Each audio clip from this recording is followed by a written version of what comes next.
Matt, before we talk about what was a really entertaining second half, thinking of Carl Taylor at the moment, it didn't look great. Can you give us an update? It still doesn't look good.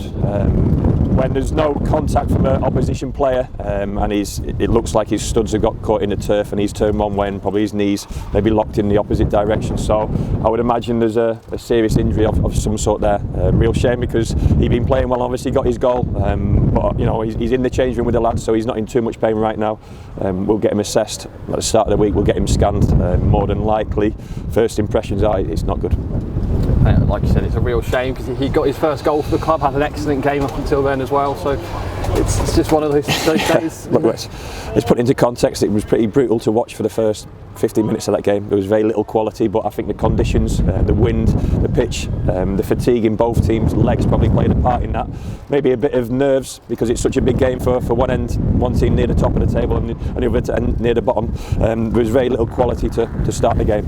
It probably took until us getting going in the second half, where we just got the ball in the right areas of the pitch, which was close to the opposition box, and we got the goal. And then from that point on, I felt quite comfortable until a couple of moments of, I don't want to say madness, but just probably a bit of ill discipline. Ill discipline is a word where you describe the wrong intent. It was just a wrong execution on a couple of occasions. The penalty, obviously, and then the sending off, and then you're under pressure on the back foot a little bit. We have to withstand a little bit of field position. The second goal is almost rounds off a chaotic half an hour period. I can't sum it up any other way.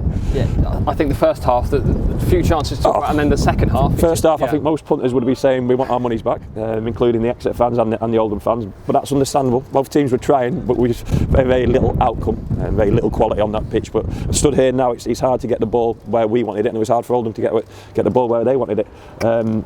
We just were a bit brighter second half, worked our way up the pitch on a couple of occasions, and I think our first goal came from a long throw, just putting the ball in the 18-yard box and waiting for a second ball.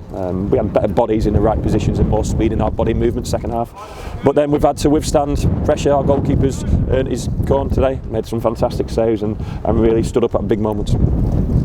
Let's talk about the penalty. I'm sure there's no complaints about it being given. Nige doesn't know the players there. Nige doesn't know the players there, so he's turned to hook the ball, and you know, if you raise your feet above waist high in the box, then you run a risk. Unfortunately, the player stepped into the play, and Nigel's caught him, so I've got no qualms against the penalty decision. What a fantastic save from Cam. But even around that time, we were having to withstand a few corners, a few set pieces, a few balls in our box. I thought the back three got better and better as the game went on, led by Sam in the middle again. And generally, we had a threat with a bit of pace with Oz and Jake Caprice on that pitch, and Giovanni's sort of guile and quality. And the second goal rounds it off, but the second goal was right at the end. We've stood a bit of pressure for a substantial period of time. I think I've not many times seen, was it 7 or 8 minutes on time? It felt like 10. But we withstood it, and it felt like a big result, because we were far from our best. But it's a big 3 points. As always, stood here as a manager, we've probably lost Tim for a period of time, we've definitely lost Kyle for a period of time, and we've lost Nigel for 3 games. So as happy as I am with the result and the 3 points, I understand what's next for us. With Tim, obviously he was booked in the first half. I presumed that was the substitution, but what is it with Tim? He's got tightness in the hamstring. We hope there's no strain there. We'll only know in the next few days. Probably rules him out of Tuesday, and it'll be a race against time to be fit and available for the following week.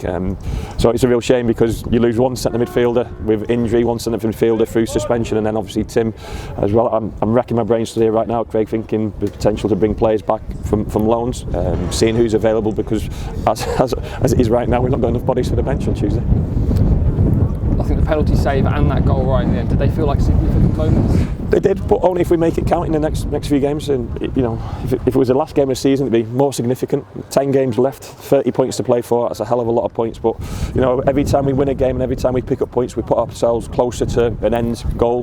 We put ourselves closer to where we want to be in the league table. I couldn't care less about other teams' performances and results today. We've somehow found a way to get through this game as well. We found a way when we weren't great on Tuesday night, and somehow we found another way today. I'll have to offload a few bits of pressure on Tuesday and see that as not a free game, but we've got nothing to lose in relation to that. We've got to go out there and try and win that game on Tuesday night with whatever bodies we can put out there. The scenes at the end with the supporters, they're outstanding throughout, Craig, and very rarely do I talk about them singing about myself, but they sang that song constantly. It was in my head, and hopefully they've got other songs for the rest of the group and other players, but they just had that song going throughout the second half, and they could probably sense how difficult a game it was.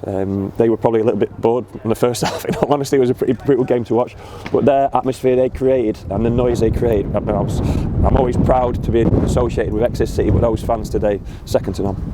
It reminded me a little of Scunthorpe away earlier in the season. It's not, obviously they always go over and back, clap the fans, but they were right in with them at times. The end is the end.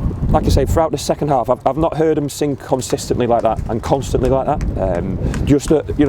Any noise on that pitch was either the referee's whistle or our fans, and it's incredible because they just sung non-stop second half, and they might have been cold, it might have been a bit of breeze in the face. I don't know what inspired them. I don't know who was in it. My parents were probably amongst it, and the wife starting the songs, but they just sang constantly, and whoever's there on Tuesday night, we'll ask them to do the same, because we're giving everything we possibly can, and they did exactly the same today.